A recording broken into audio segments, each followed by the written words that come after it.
Hi, I'm your weekend host, Sharon Reich Garson. It's Sunday, March 8th.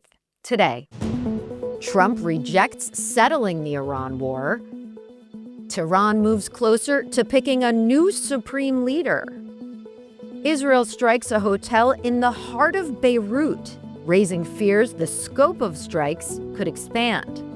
And Kuwait cuts crude oil output, citing threats from Iran. This is Reuters World News, bringing you everything you need to know from the front lines in 10 minutes, 7 days a week.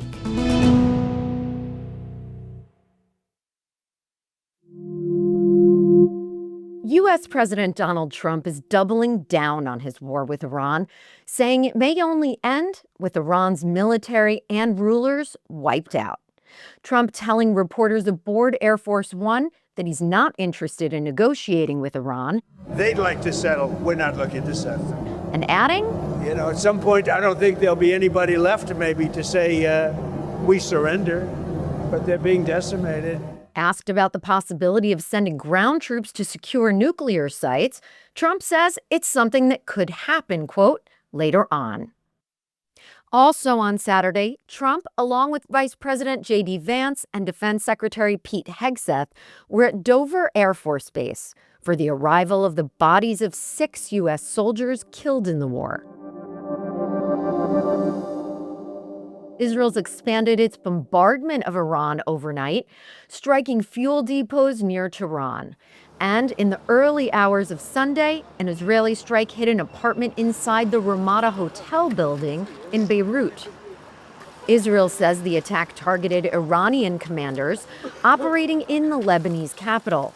Reporter Maya Jebeli is in Beirut with the latest. The area of Roushe where this hotel that was struck overnight is located is an area that overlooks one of Lebanon's most famous landmarks, the Pigeon Rocks. There are these 2 big boulders that sit in the sea, and it's a spot where people usually go around sunset and be able to take pictures with their loved ones. This was definitely the last place that people expected there to be a drone strike.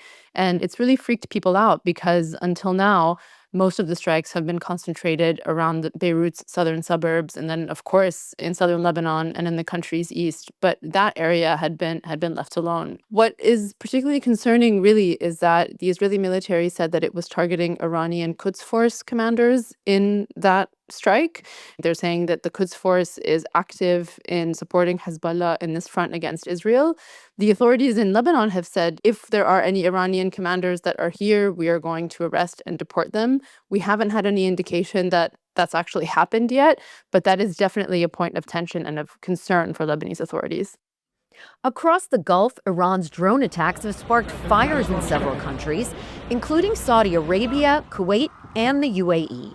While Bahrain says an Iranian attack has damaged one of its desalination plants, signaling a widening assault on vital infrastructure in the region. And in Norway, an explosion hit the U.S. Embassy in Oslo overnight, causing damage and sending thick smoke over the street, though no one's been hurt, according to Norwegian police. And staying with Europe, President Trump says Britain is giving, quote, serious thought to sending 2 aircraft carriers to the Middle East, even though he added that the U.S. doesn't need them to win the war with Iran. Posting on Truth Social that he'll remember the lack of British support during the conflict with Iran.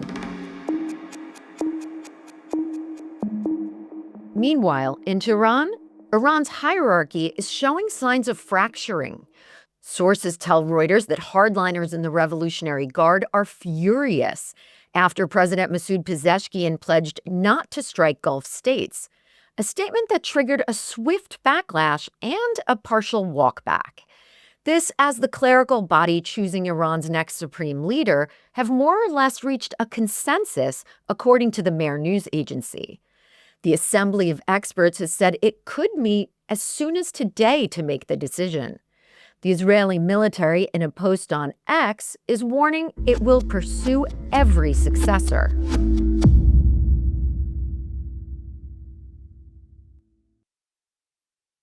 Kuwait is putting the brakes on its oil output today, declaring force majeure as the U.S.-Iran war chokes off shipments through the Strait of Hormuz. Kuwait State Oil Company says explicit threats from Iran and a near absence of oil tankers in the Gulf have made safe exports impossible. That adds pressure to global supplies after similar cuts in Iraq and Qatar.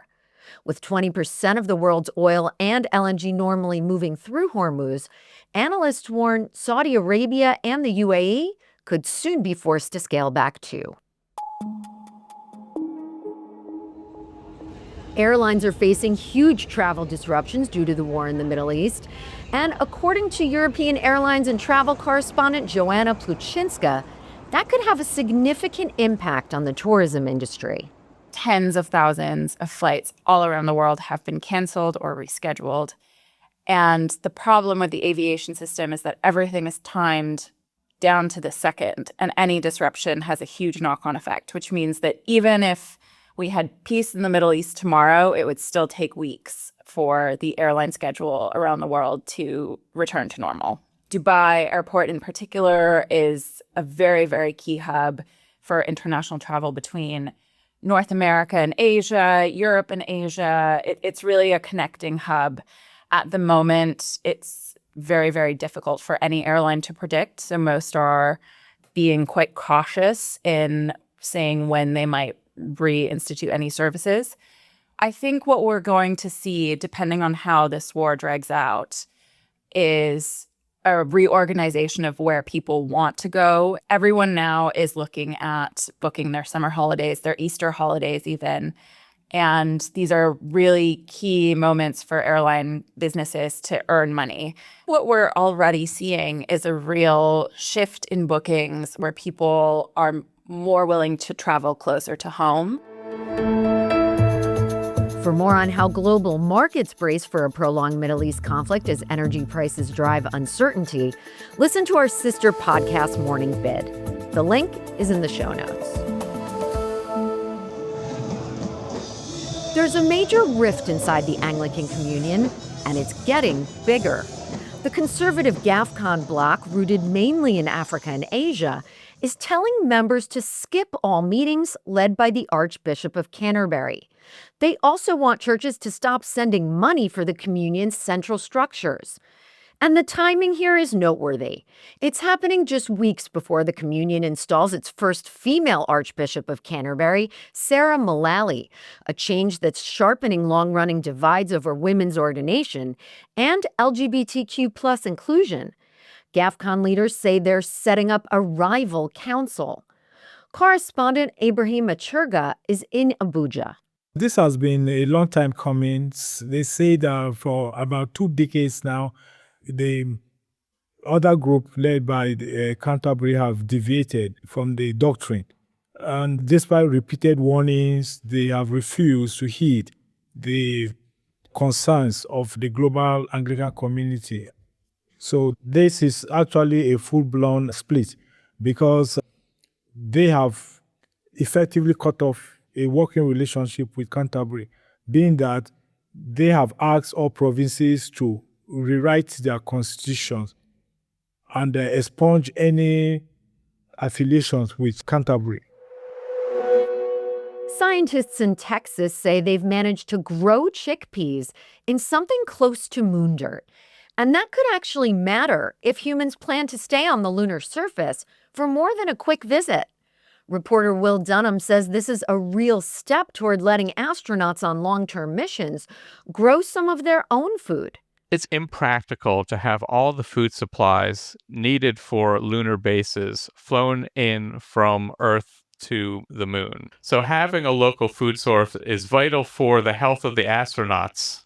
The problem with agriculture on the moon is that moon soil is not like Earth soil. It's called regolith. It's basically crushed rock and dust and is often sharp and glass-like. It's sterile, and in order to grow something in it, you have to add stuff.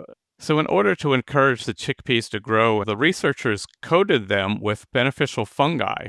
They also took a second step. Instead of using pots with 100% lunar soil, they used pots with slightly lower percentages. And up to 75% of lunar soil actually managed to produce chickpeas.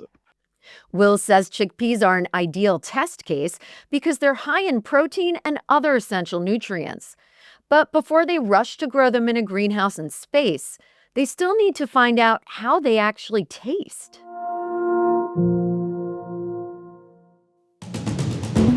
For more on any of the stories from today, check out Reuters.com or the Reuters app. Don't forget to follow us on your favorite podcast player. And if you're listening on a smart speaker, just ask for the latest news from Reuters 7 days a week. We'll be back tomorrow with our daily headline show.